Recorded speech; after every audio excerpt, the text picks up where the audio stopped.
This last topic is going to be a bit controversial. Well, probably more controversial if you're a PETA enthusiast, but maybe not as controversial for those of you unless you're an extreme animal rights activist, which I'm sure you'll find your way to this video eventually, to which I say hi. I may not necessarily come out in favor of your positions out there because I've seen what some animal rights activists, extreme animal rights activists, tend to do in the name of their love of animals. And frankly, I don't think terrorism is doing animals any help. But I digress. Again, I'm only talking to the more extreme fringe elements within the movement. I don't personally think that animal rights movements are wrong. I just don't like how sometimes, like with vegans as well as with anti-gun and even pro-gun people, how we have an inability to approach this on an intellectually honest and intellectually with intellectual integrity and talk about this like adults without it turning into a shouting match about, oh, those poor repressed and harmed animals. Like I before I get into my article, I did actually kind of want to speak about some of these animal shelter, um, you know, videos with like Sarah McLachlan music playing in the background and remixes that she's done of popular songs that talk about angels and love and light and all this other stuff. We have feral, post-domesticated dogs and cats. I don't mean to sound heartless. I seriously don't. But if we fixed these animals so that they couldn't breed and multiply, people act as if instead of an alternative to euthanasia would be simply to let them out, let them go. These animals have been surviving in the wild long before man came along and domesticated them. And they have the instincts within them to become feral, to hunt, to gather food, to find shelter. We act as if, oh, we can't let these animals loose to their own accord. We have to either get them adopted or kill them.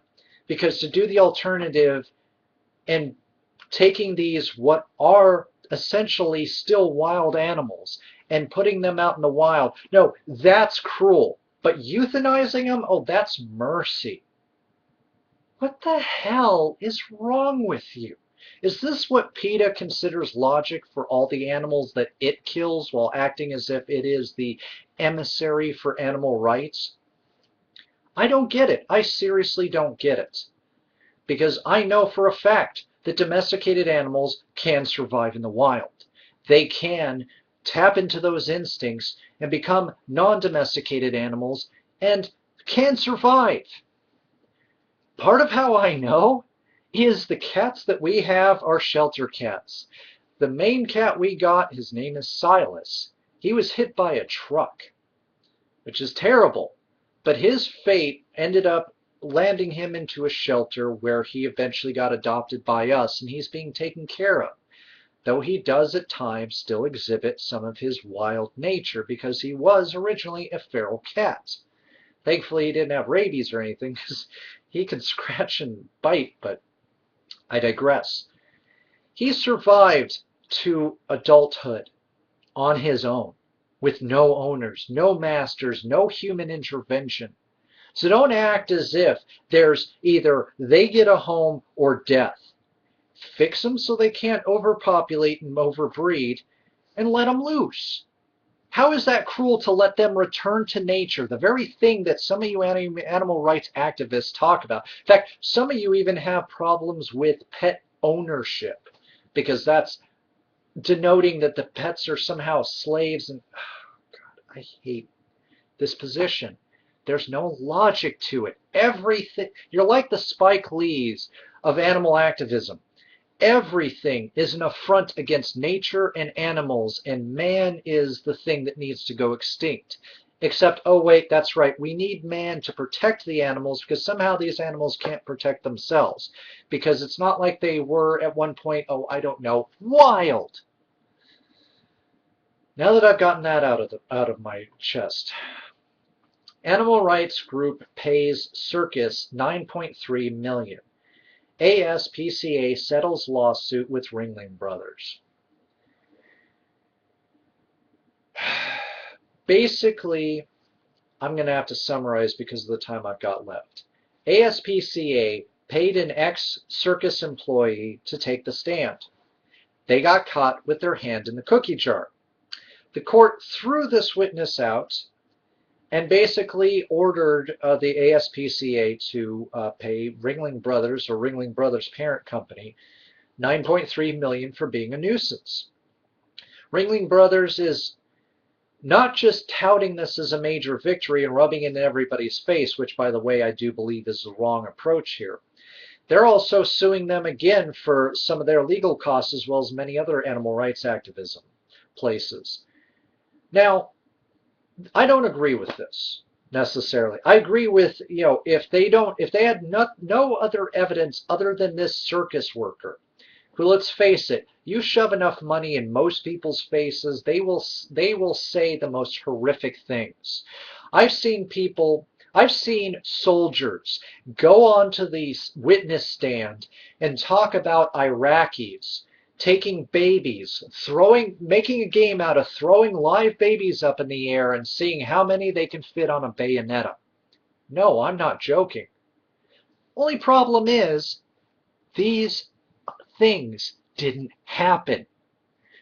These Marines were brought in on behalf of special interest groups to get us into the first, not the George W.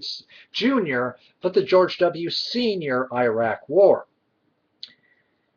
If we can have soldiers lie through their teeth and spread propaganda to get us into one of the first unnecessary wars that we had going on at that point,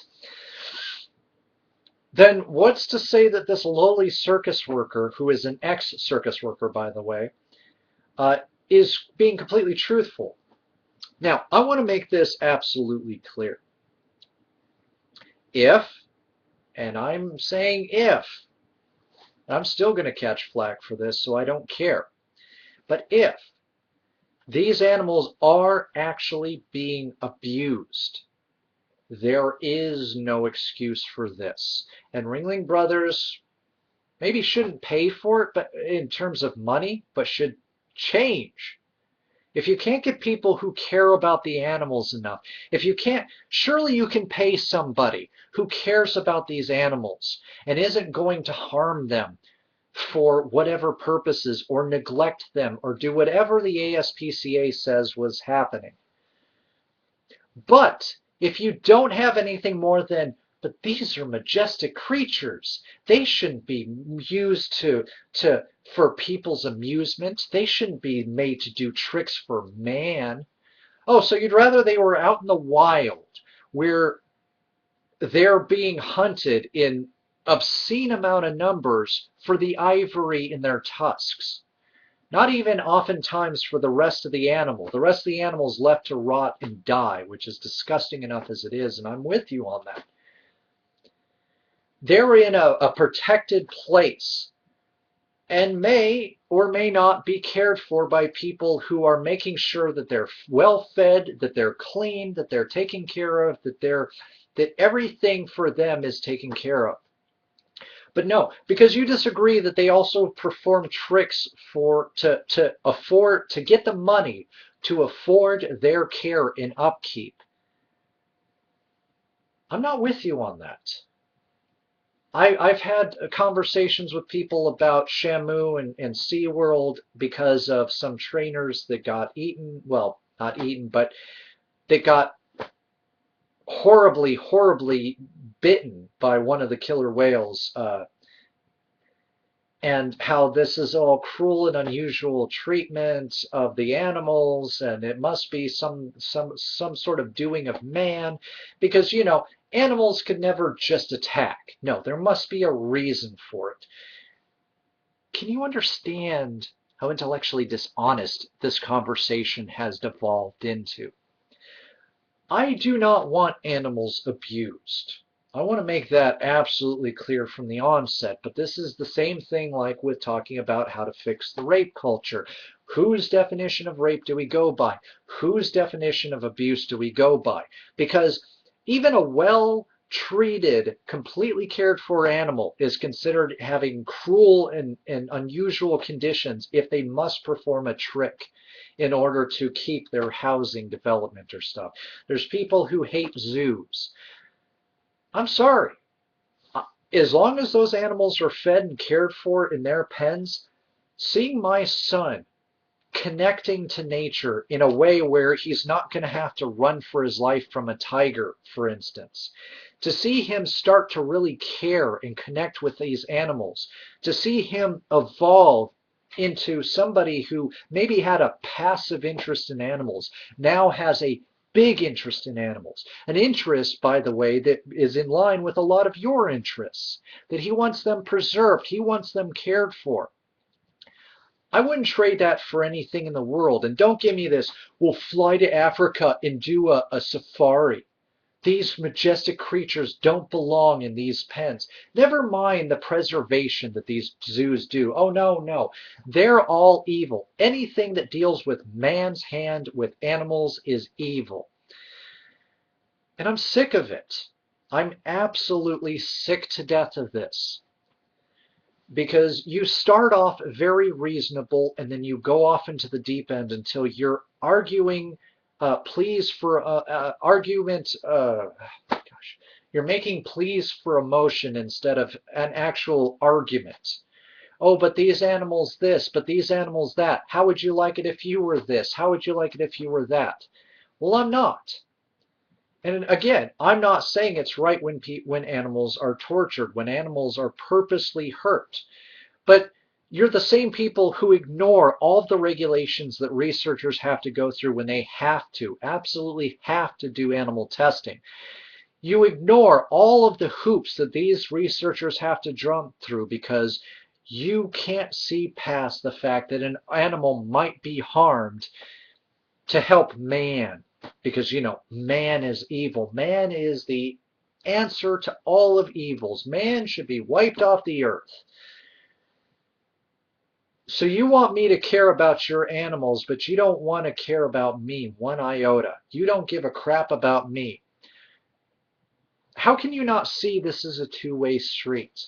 How can you not see that without us and without our activism, when we do effective activism, a lot of animals would not be around for you to be moping about? But I guess I'm preaching to the converted in one part and I'm preaching to people who are stonewall in the others. But you know me, I'm a masochist like that. I like banging my head against the wall.